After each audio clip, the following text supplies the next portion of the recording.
चलिए तो मैं आपको सबसे पहला प्रोग्राम आपकी लाइफ का लिखना सिखा देता हूँ और ये बहुत ज़्यादा सिंपल होने वाला है। पाइथन में कोई ज़्यादा चीज़ें करनी नहीं पड़ती।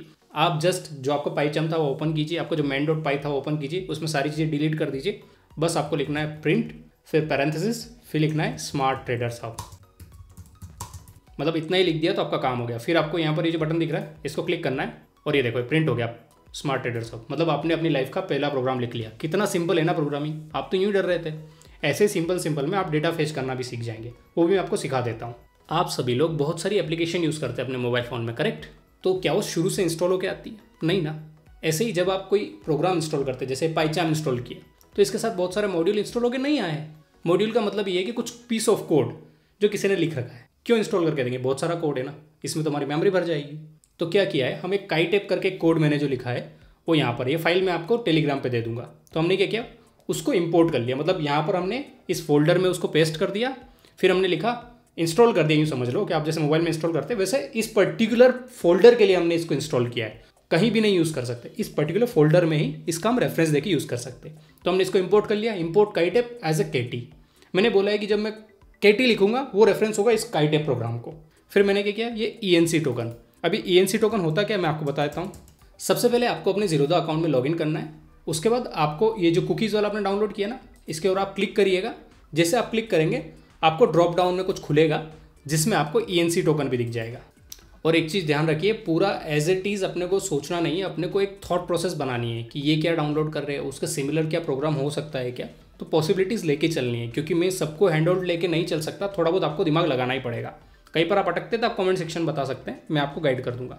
अब इसमें जो ENC टोकन है इसको क्लिक करना है और ये खाली 24 आवर्स के लिए वैलिड होता है। जैसे आपने लॉगिन किया, कभी कभी तो 12 घंटे के लिए वैलिड होता है, तो ये एक्सपायर हो जाएगा। मतलब आपको हर बार नया डालना पड़ेगा। तो जब भी आप डेटा फेच कर रहे हैं आपको ये ध्यान रखना है कि अगर आपका प्रोग्राम बहुत देर तक चल रहा है तो फिर आपको वो जो ENC टोकन है वो एक्सपायर हो सकता है, इसीलिए आपको फिर से नया डालना पड़ सकता है। तो kite ENC token is equal to क्या है, हमने डबल कोट लगा दिया और उसको पेस्ट कर दिया। डबल कोट में जो भी चीज़ लिखेंगे उसको एज ए स्ट्रिंग लिया जाएगा। अगर मैं आपको कहूँ कि 1 + 2 कितना होता है तो आप बोलेंगे 3। मैं बोलूँगा 1 + a कितना होता है तो आप बोलेंगे क्या बात कर रहे हो, एक नंबर एक लेटर है। अब प्रोग्राम को वो सब चीज़ें समझ में नहीं आती, तो प्रोग्राम को हमको समझाना पड़ता है कि भाई टेक्स्ट कौन सा है, नंबर कौन सा है। तो जब आप डबल स्ट्रिंग में लिखेंगे वो इसको एज ए टेक्स्ट लेके चलेगा। अगर आपने डबल कोट में 1 भी लिख दिया ना तो उसको एज ए टेक्स्ट कैलकुलेट करके चलेगा। मतलब आप अगर उस डबल कोट वाली संख्या को और किसी और संख्या को ऐड करेंगे तो ऐड नहीं होगा। हाउएवर अगर आपने ऐसे ही 1 लिख दिया तो फिर उसको नंबर ट्रीट करेगा।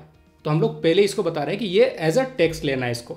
हमने काईटेप को जो केटी की तरह इंपोर्ट किया था, kt.kaitep लिखा और उसके अंदर हमने पैरामीटर्स पास कर दिए काइट। फिर हमने अपना यूज़र ID पास कर दिया और जो ENC टोकन हमने वहाँ से कुकीज़ से लिया था वो यहाँ पर पेस्ट कर दिया।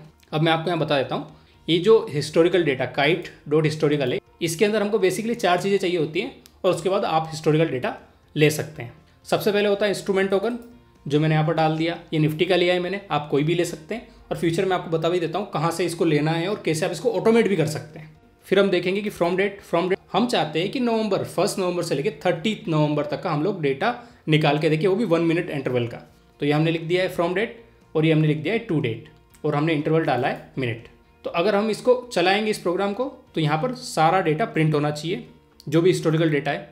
यस, ये सब प्रिंट हो रहा है। मतलब आपने एक प्रोग्राम बना लिया है जो हिस्टोरिकल डेटा फेच कर सकता है 1 महीने का, किसी भी इंस्ट्रूमेंट टोकन का जो भी आप प्रोवाइड करेंगे। तो बस इतना ही था। अगर आपने ये सीख लिया तो आप इंस्ट्रूमेंट टोकन का डेटा इजीली फेच कर पाएंगे। अब इसमें कुछ एडवांस चीज़ें देखेंगे कि हमको एक इंस्ट्रूमेंट टोकन का नहीं देखना है। अब इंस्ट्रूमेंट टोकन क्या होता है, जैसे आपका ट्रेडिंग सिंबल होता है उसके रिस्पेक्ट में एक ट्रेडिंग टोकन होता है। जैसे आपका ट्रेडिंग सिंबल है निफ्टी, उसका एक इंस्ट्रूमेंट टोकन होगा, उसको एक नंबर असाइन किया गया होगा। जैसे अगर आप एम्प्लॉई है तो आपको एक एम्प्लॉय ID मिली होगी, तो वैसे यहाँ पर इंस्ट्रूमेंट टोकन काम करता है। तो अब हमको ये देखना है मल्टीपल इंस्ट्रूमेंट टोकन का अपन लोग कैसे ऑटोमेट कर सकते हैं, वो भी हम देखेंगे। फिर हम देखेंगे मल्टीपल इंटरवल का हम कैसे कर सकते हैं, 1 मिनट, 2 मिनट, 3 मिनट, जो भी अपना इसमें अवेलेबल रहता है काइट API में। फिर हम ये देखेंगे कि हमने पिछली बार देखा था कि लिमिटेशन है कि 1 मिनट का अगर आपको लेना है तो 60 दिन से ज़्यादा नहीं ले सकते। तो फिर अपन 60 दिन के बेच में कैसे ले सकते हैं। और उसके बाद हम कुछ एडवांस चीज़ें भी सीखेंगे कि इसको कैसे स्टोर करेंगे हम लोग और उसको कैसे हम लोग यूज़ करेंगे।